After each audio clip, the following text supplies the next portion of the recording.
Hey, what's up, everybody? It's your girl Tanya Lady T, and it's a happy, marvelous, beautiful Sunday.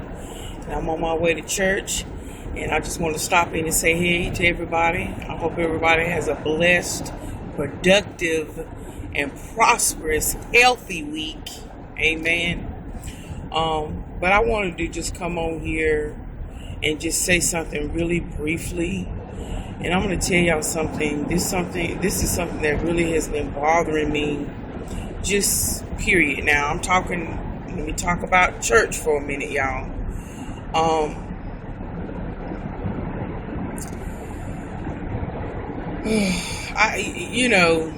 I think it's something we need to speak on because it happens. And I'm just going to leave it out there for people to just either ponder or either pray about. Maybe that's just what it is. We just need to pray about stuff.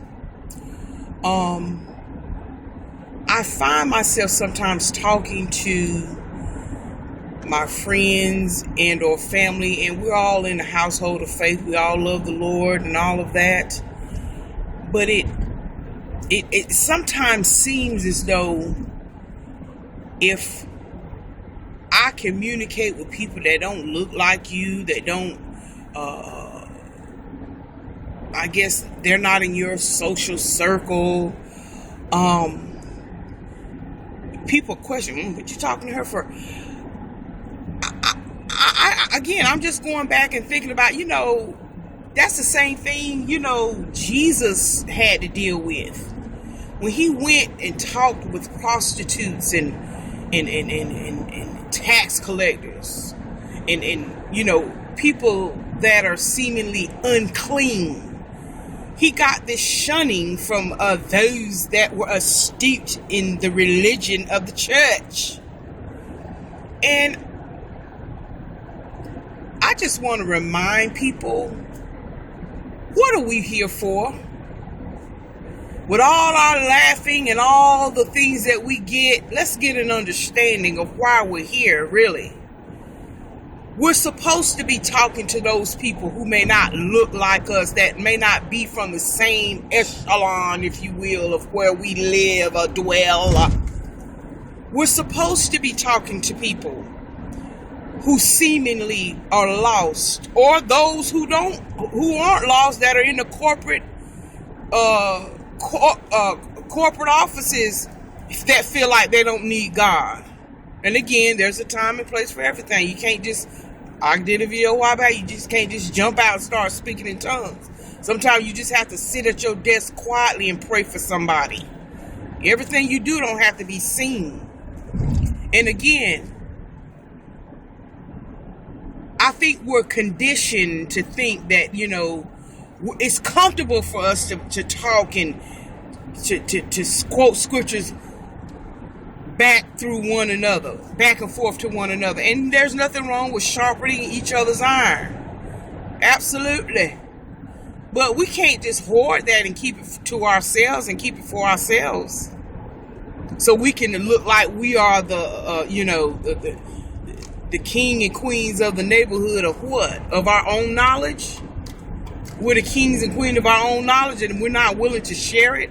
We're not willing to do stuff to help people get set free. And don't we do that in life too? I mean, I can remember I was communicating with somebody about a situation, and here's the thing: they had the keys, if you will, to help me get a certain situation taken care of. But because they didn't want me to be successful or succeed in that particular area, they withheld that information. I had to find out the information through the back door, and then I was like, "Girl, well, why come you doing this or you doing that? Why come you ain't tell me about?"